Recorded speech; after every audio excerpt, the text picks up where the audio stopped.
afternoon, ladies and gentlemen. Here, I came with my colleagues, the Permanent Secretary, Minister of Finance, Barrister Imo Pitch. You're welcome, sir. And the Director of Planning, Research and Statistics, Ministry of Agriculture. Sorry, unfortunately, the other delegates, we have a budget presentation going on today. That's why they are not here.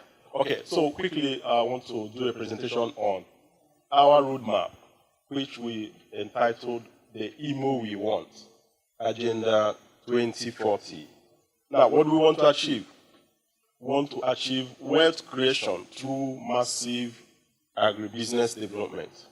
Now, we decided to focus on wealth creation through agribusiness development because for today, agriculture still plays the highest role in absorbing young people, especially the unemployed. So that's why we're focusing on wealth creation. And this is a 20-year plan.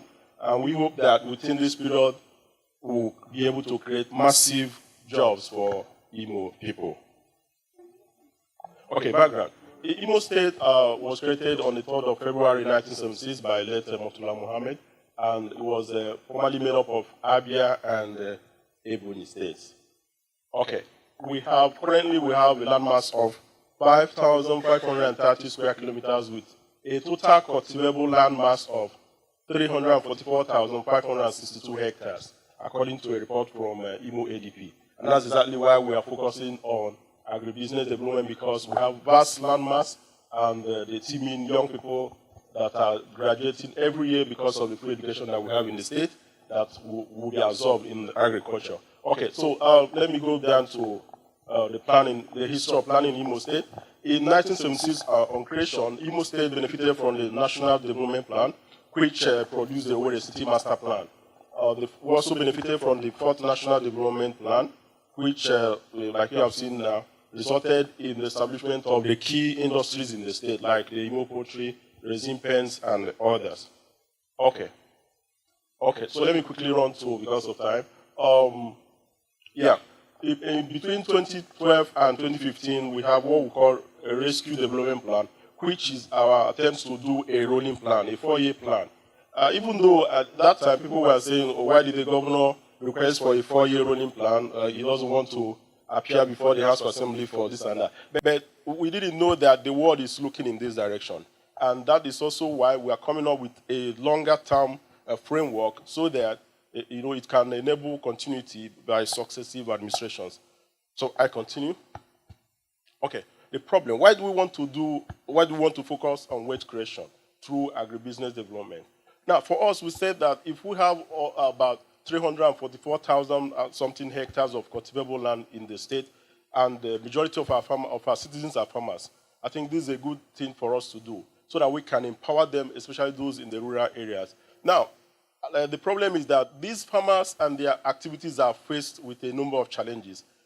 Topmost of them is inadequate access to financial and technical support. You can bear with me that even in your own communities, that the farmers there still practice, the old ways of farming, and that is also why they are not making enough income from the efforts they put in.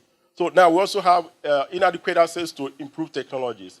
As I speak with you, there are so many wastages, especially during bumper harvest, when you have fruits, oranges, pineapples, mangoes, most of them get wasted along the way because the technology to process them into other finished products are not available. So we want to look in this direction to help them make more money from what they are producing. Then, like I said, unavailability of cottage industries to offtake the farm products from these poor farmers.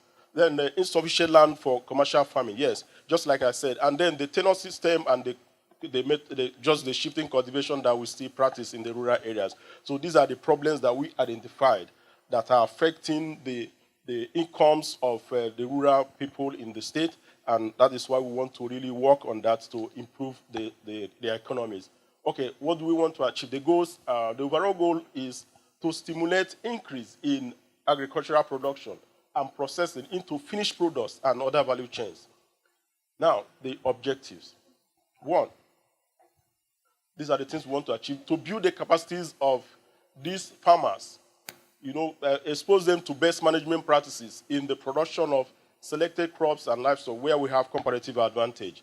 You know, I remember a few work that PIN has done for us in the state has really catalyzed a lot of, what do you call it, a lot of insights and also a lot of activities. For example, we benefited from the PIN's training on best management practices for cassava farmers. There are clusters of cassava farmers who are trained on best management practices in cassava production, and they are doing really very well. The last International Women's Day was celebrated in Imo State in the communities where these people are found, just to celebrate their efforts on this. Then we also done, want to also increase access to improve seedlings and stock.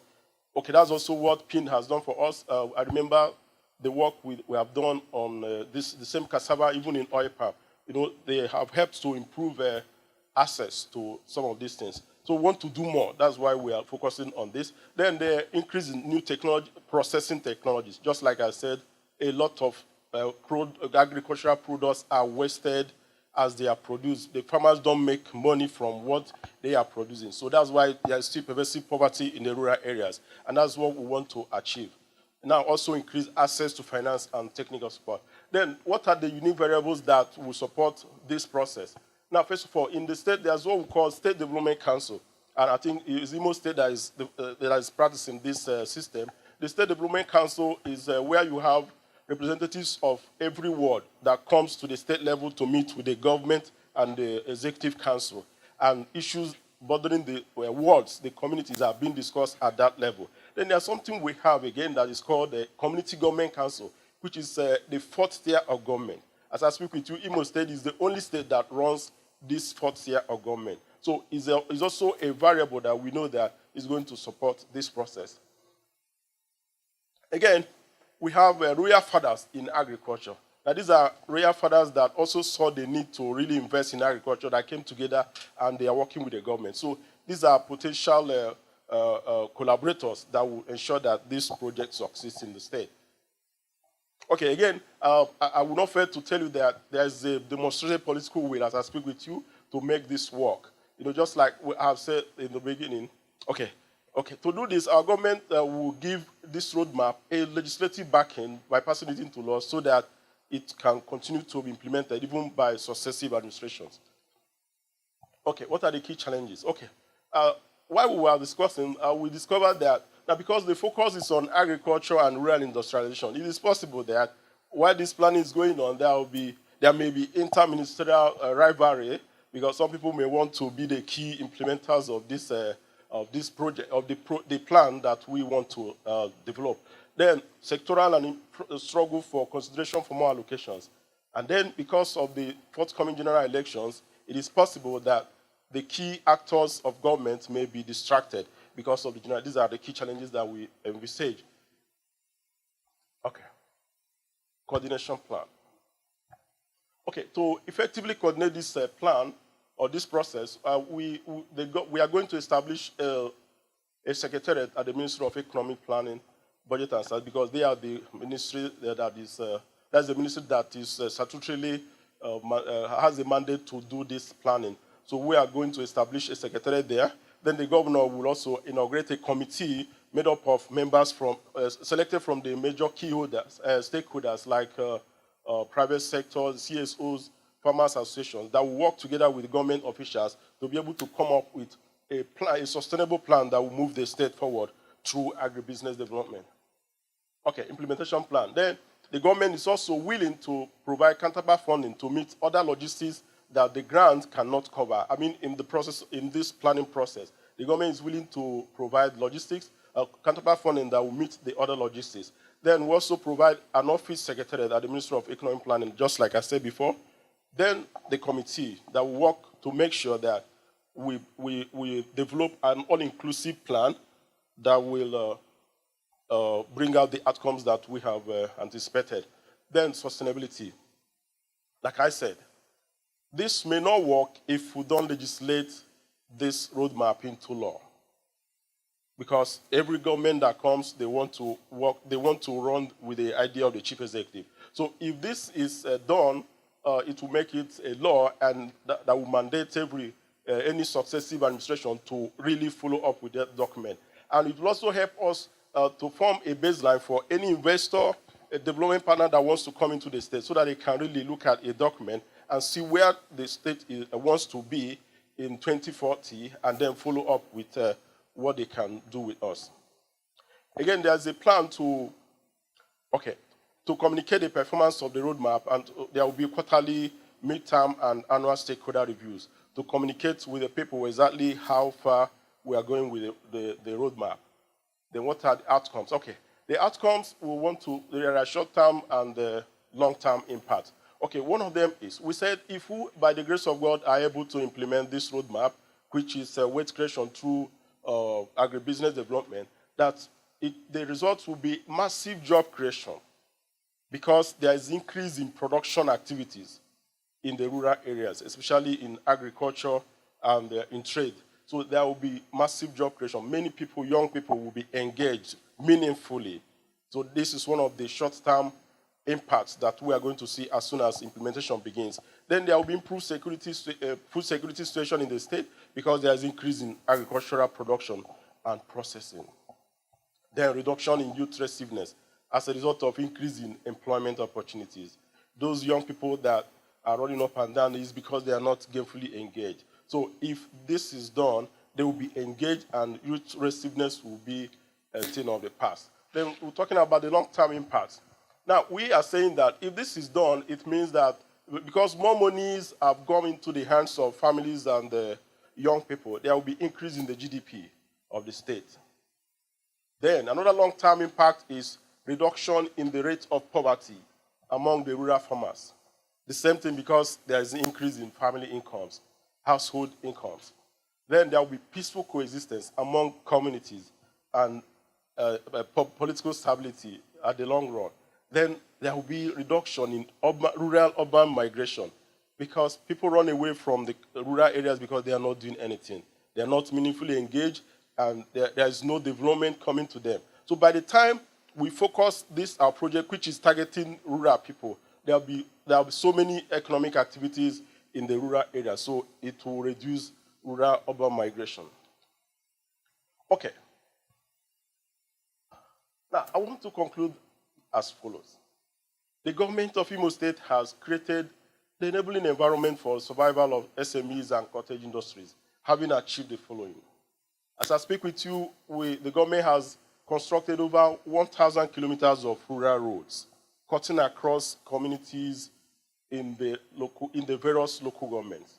So this is an attraction, and it will help, to transportation and movement of people and even agricultural products. Then we have a cargo airport in the state, which will also support exportation of agro-allied industries, and then also attract investors into the state. Then we have access to land, free land for investors at the industrial park. We have an industrial park, a large expanse of land that has been set aside for investors in any sector of the economy. So if we have done all of, again, there's adequate security of lives and properties. As I speak with you now, Imo State is adjudged to be the safest state to visit and to stay in. It's because of what the government has achieved. Then the free education at all levels. It's no more news. There's total free education in the state from primary to university level. And what has this done? This has increased the number of graduates that are being churned out every year. And what it also means is that we have enough manpower that can be absorbed, in this economic activities that we envisage. Okay. Now, considering the above factors, and for the fact that Imo has over 344,000 hectares of cultivation, I declare that we deserve this grant to enable us to develop a long-term roadmap in order to advance the current rate of development that is going on in Imo State. Then I will not fail to tell you that Imo State is one of the, is the parent state of Abia and Ebonyi State. And it is perceived that we are being marginalized in the Niger Delta region. Because the core Niger Delta region, they are the south states. We are in the southeast. We are marginalized in the region. And again, we have not really benefited enough from what PIND is doing, even though they have done some work, but we have not benefited enough like the other states in the region. I'm telling you the truth. It was in 2014, that PIND entered Imo State, while it was established in 2010. And by the grace of God, I facilitated that entry into Imo State. So that is why I am asking that this grant be, that we win this competition so that we can really benefit from the work of PIN and their development partners in Imo State, in the region. And we know and we believe that the Imo we want is possible. Please support our Agenda 2040. Thank you so much.